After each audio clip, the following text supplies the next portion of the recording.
At baseline, Graveler is a statistical liability. It operates with a 390 base stat total, defined largely by an abysmal base 35 speed. Its typing creates immediate defensive hazards, specifically 4 times weaknesses to grass and water. It carries double vulnerabilities to ice, fighting, ground, and steel. These factors combined suggest a Pokémon that should be entirely unviable in a competitive setting.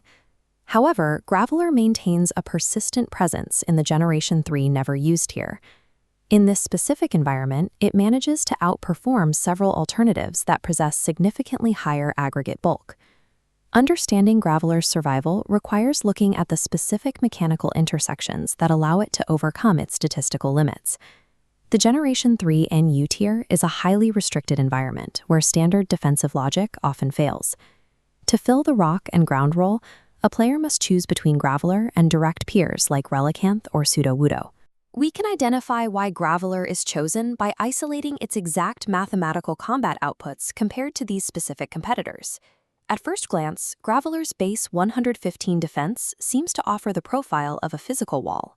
In the NU tier, however, building Graveler for pure defense is a mathematical error. This environment is defined by the heavy usage of the move Hidden Power Grass.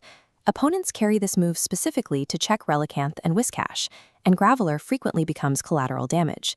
It also takes massive damage from Hitmonchan's Sky Uppercut, a staple of the tier's offensive core. Because Relicanth possesses superior HP and significantly fewer weaknesses, it remains the mathematically superior choice for a pure defensive role. The focus shifts to the offensive coverage matrix. Graveler possesses a dual same-type attack bonus, or stab, on its rock and ground moves.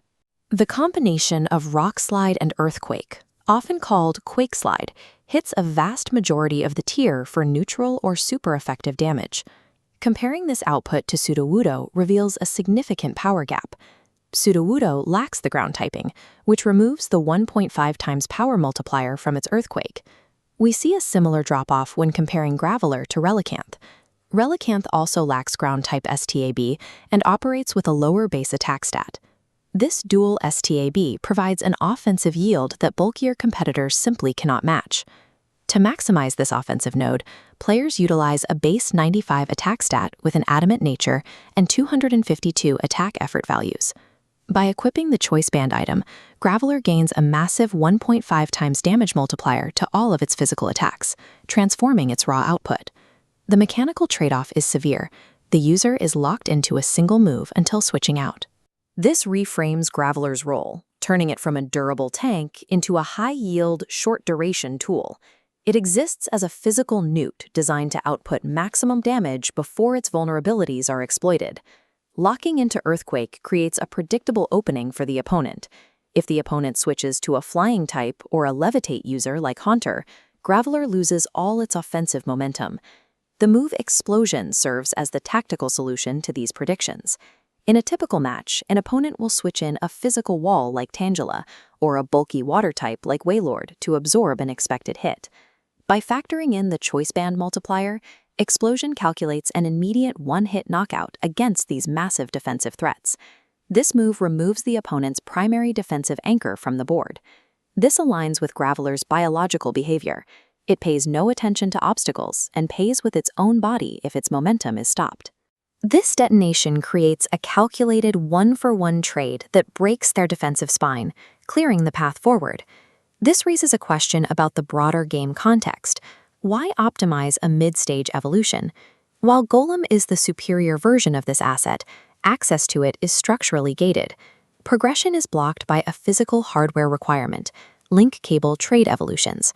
In modern emulation environments, this multi-device dependency creates a hard barrier to evolution. Without the original physical hardware, Golem cannot be generated. Graveler's usage is often an artificial constraint, where players are forced to maximize an incomplete asset because its true ceiling is inaccessible. The solution to this physical limitation lies in algorithmic ROM manipulation. Players use tools like the Universal Pokémon Game Randomizer to bypass the hardware string. This software modifies the game's code without disrupting the broader architecture. It converts the trade evolution requirement into a localized level-up trigger. This software bypass removes the link cable dependency, allowing emulation players to reach the intended statistical ceiling. Graveler's survival in the meta illustrates a core principle of competitive design. A character with extreme weaknesses remains viable as long as it provides a mathematically unique yield.